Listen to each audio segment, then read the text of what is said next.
Bonjour, bienvenue au tout premier podcast Accro à la littérature jeunesse par un autre blog de maman. J'avais très hâte de vous présenter ce projet-là.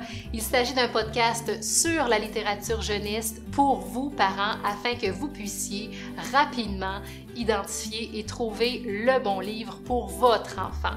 Je m'appelle Pascale Clavel, je suis enseignante spécialisée en littérature jeunesse. Je suis également maman de 2 enfants et la créatrice du blog Un autre blog de maman. Toutes les semaines, je vais vous présenter des coups de cœur parmi les nouveautés en librairie autour d'une thématique, d'un thème précis. Pour le premier épisode, on commence en force avec le thème de la diversité. Je vous souhaite une bonne écoute. Alors, bonjour tout le monde, bonjour les accros. Aujourd'hui, je vais vous présenter 4 albums. Il s'agit de Le rose, le bleu et toi d'Élise Gravel, Un enfant, c'est un enfant, Comme je suis et Charabia. On va débuter avec Charabia sort de l'ombre. C'est un album écrit par Sabrina Deneau. C'est aux éditions Michel Quintin. Alors, Charabia sort de l'ombre, je l'ai beaucoup aimé parce qu'il s'agit d'un petit chat qui se sent un peu différent parce qu'il n'a pas de poils. C'est une race de chat précise, on les connaît bien. Puis, il a un compagnon qui habite avec lui dans sa maison qui est tout touffu, très attrayant, tout doux, avec une fourrure blanche, fournie, exceptionnelle et qui fait qui fait des photos de magazines félins. Alors, il se sent très mis de côté. Charabia, il aimerait pour une fois être la vedette. Et puis, un jour, son jour de gloire a sonné. Parce que lorsqu'il va à un shooting de son ami avec leur maître, eh bien, il y a un nouveau chandail pour chat que le photographe veut mettre en valeur. Comme Charabia n'a pas un poil sur le corps et que son ami a l'air un petit peu d'une mop, d'une vadrouille ébouriffée lorsqu'il enfile le chandail, c'est Charabia qui, pour une fois, va faire les photos pour le magazine. Alors, c'est un bel enseignement que l'on peut faire à nos enfants, comme quoi chaque différence, chaque petite partie de nous qui nous rend uniques, peut, à un moment donné, être vu positivement et être mis en valeur. Je n'aime pas tellement utiliser le terme de différence, le terme de la différence, je préfère utiliser le terme de la diversité, parce que, bon, différence, ça veut, dans ma tête, on dirait que ça fait quelque chose, comme si quelque chose clochait chez nous, chez l'autre, alors que le terme diversité fait appel plutôt à ce qui nous rend uniques tous et chacun. Alors, si je ne vous l'ai pas dit, c'est aux éditions Michel Quintin que Charabia a été édité.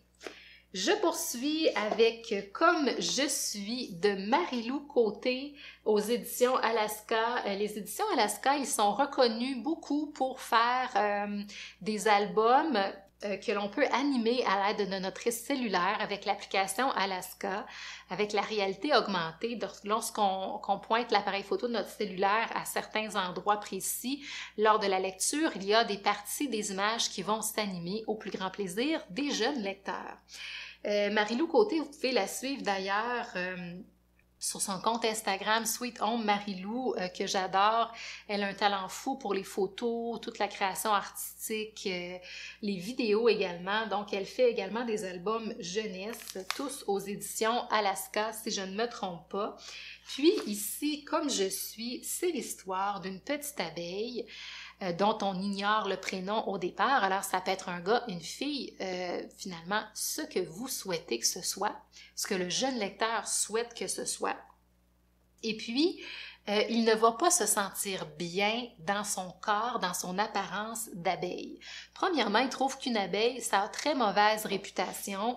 Il trouve que ça pique, que le dard fait de lui un être un petit peu craint, à la limite un petit peu trop violent, méchant, très mal perçu. Puis, il trouve ça complètement ridicule qu'une abeille meure lorsqu'il pique, finalement, quelqu'un. il les appelle un peu des kamikazes, les autres. Alors, il va chercher au fil de l'histoire à savoir qui il est. Il va rencontrer plusieurs animaux. Il va se dire, est-ce que je devrais être une vache? Est-ce que je devrais être un mouton? Pour les illustrations sont rigolotes parce que finalement, il va éclater de rire parce qu'il va trouver que de s'imaginer comme ça, en vache, avec certaines parties du corps de ces animaux-là, c'est pas lui en fait, c'est pas lui du tout, ou ce n'est pas elle.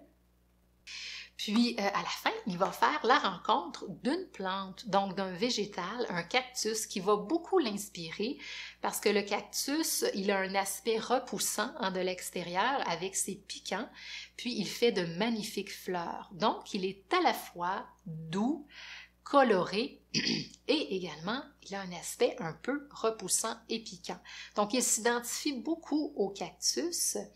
Et le cactus va lui faire le cadeau d'une de ses fleurs pour mettre sur son dard. Donc, c'est une symbolique que l'on peut vraiment interpréter à notre façon. Je le vois comme un petit peu comme une transformation qui va s'opérer chez la petite abeille, qui va devenir un peu fleur, un peu cactus lui aussi, et qui va dire finalement, je peux être comme je veux. Si je veux, je peux avoir un dard qui ne fait pas peur et je peux être une créature qui n'est pas crainte. Et lorsqu'il rentre à la ruche, il est beaucoup plus confiant par rapport à la personne qu'il est. Alors, on peut l'utiliser au niveau de la diversité si on pense à l'identité de genre, un petit peu comme comme avec le livre d'Élise Gravel, Le rose, le bleu et toi. On peut vraiment l'utiliser pour exploiter la diversité de plein d'autres façons. Des fois aussi, on appartient à une famille qui ont une réputation X. Souvent, nos parents peuvent parler plus fort, peuvent avoir des personnalités beaucoup plus fortes que nous. Nous, enfants, qui peut-être sommes un petit peu plus discrets, plus timides. Alors, parfois, on se sent un petit peu différent dans notre propre famille. Donc, je pense qu'on peut l'exploiter également de cette manière-là pour que, dans le fond, on lance le message à nos enfants. Eh bien, il y a toutes sortes de personnes dans la vie et on a vraiment le droit d'être ce que l'on veut et qui l'on veut. Je poursuis avec un autre excellent livre aux éditions scolastiques. Un enfant, c'est un enfant. Les illustrations sont de King Lang et le texte est de Sarah O'Leary, excusez-moi, c'est probablement l'inverse. C'est un bijou. Je l'ai lu et j'ai eu une émotion assez vive lorsque j'ai terminé la lecture. Parfois, il y a des livres comme ça qui nous marquent plus que d'autres et un enfant, c'est un enfant, en fait partie pour moi. C'est des mêmes créateurs qu'une famille. C'est une famille que je n'ai pas lue et que je regrette amèrement de ne pas en avoir encore lu.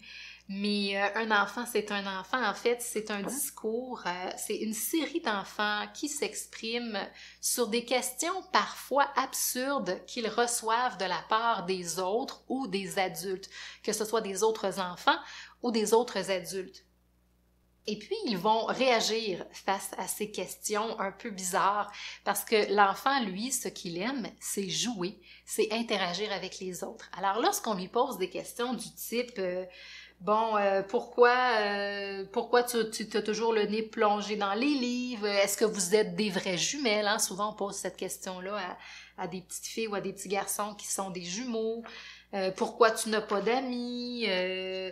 Pourquoi tu portes toujours la même chemise? Hein? Des questions un peu sur l'apparence. Des questions sur le paraître. Alors que lorsqu'on est enfant, ce qui est le plus important, ce n'est pas le paraître, c'est l'être. Et c'est quelque chose que l'on devrait cultiver même à l'âge adulte. Alors, c'est une célébration de l'être versus le paraître. Un enfant, c'est un enfant. C'est comme ça que je l'ai vu. Et puis, c'est comme si, dans le fond, on nous disait, oui, c'est vrai. Si on se fie aux apparences, on a tous l'air différents, mais au fond, à l'intérieur de nous, ce que ça veut dire, c'est qu'on est tous des êtres humains et on a tous des besoins semblables. Jouer, se faire des amis, être aimé, être respecté. Alors, c'est tout ça, un enfant, c'est un enfant. j'ai déjà terminé pour cette semaine. J'espère que je vous ai inspiré sur le thème de la diversité. Alors, je vous dis à la semaine prochaine pour un autre thème, 3 ou 4 nouveaux albums à vous présenter.